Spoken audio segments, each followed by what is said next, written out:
Ready? Start.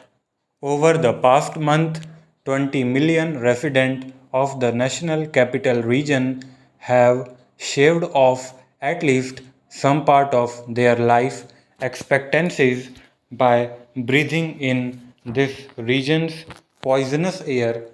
Not only is this one of the most pressing public health disasters of our time, it can also chokehold major initiatives of this government, such as the Make in India campaign and the ease of doing business rankings being promoted internationally.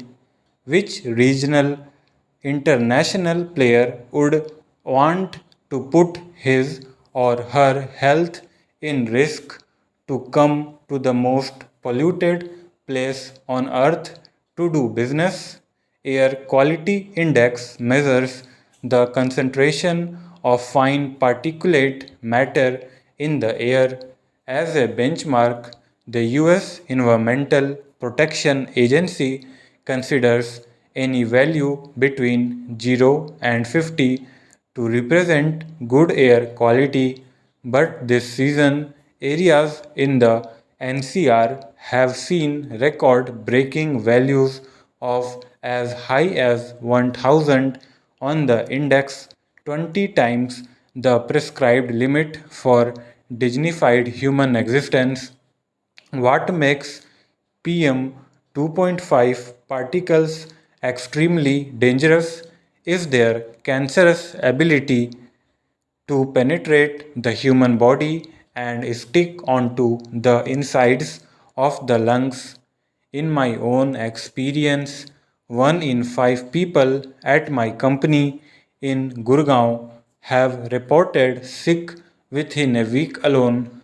My child's school had to be closed as a precaution.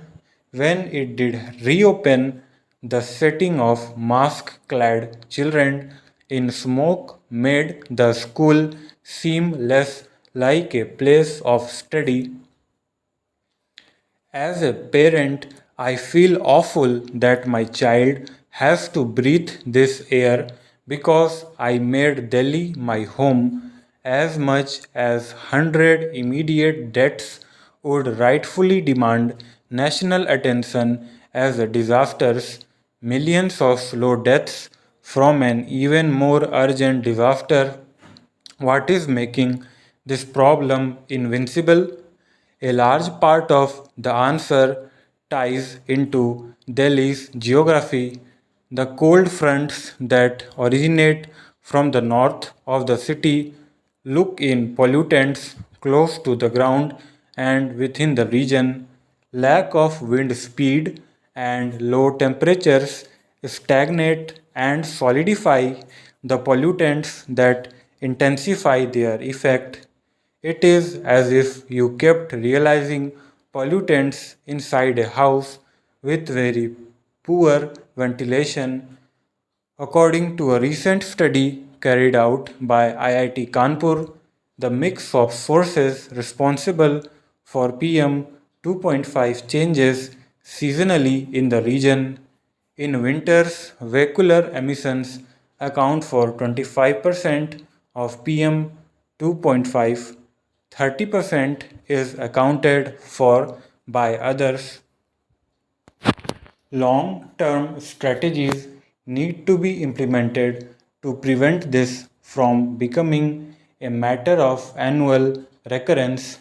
Here is how that can be done.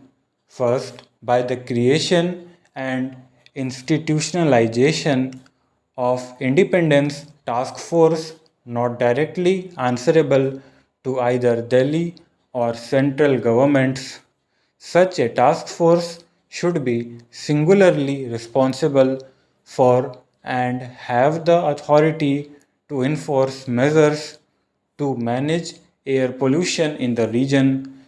Policymakers often tend to pass the buck onto each other when they are not directly responsible for a project or have interlayered responsibilities. Assigning a single manager responsible for a clear action item drastically improves execution. Second, we need to fundamentally prioritize clean air as a basic human right. To do this, the Swachh Bharat Abhiyan should incorporate clean air as one of its core tenets. The budget for clean air programs should be allocated from the receipts collected from the Swachh Bharat tax. That money should be used to improve vehicle emission standards, subsidize alternatives to fuel wood, and subsidize effective crop burning techniques in North Indian states. Third, the increase the renewable purchase obligations of power as well as of state-run distribution companies in and around Delhi and Haryana.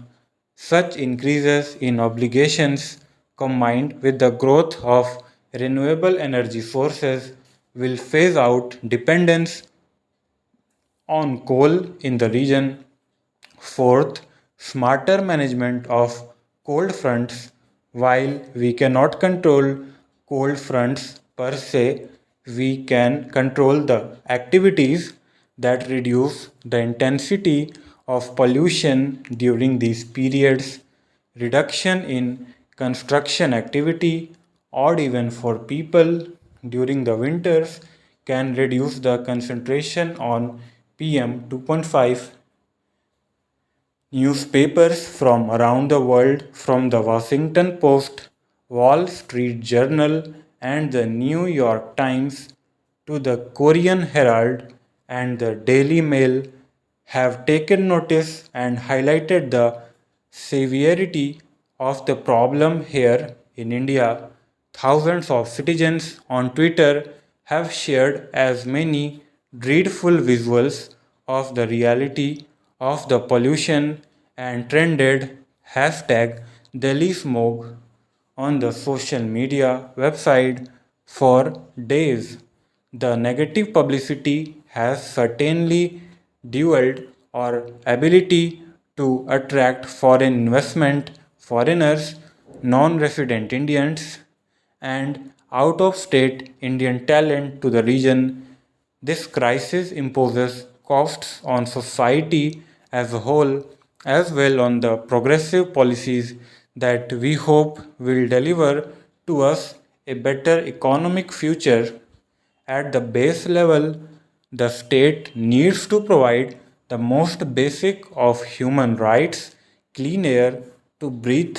Without this, the economic development vision will not have much meaning to the people of the country.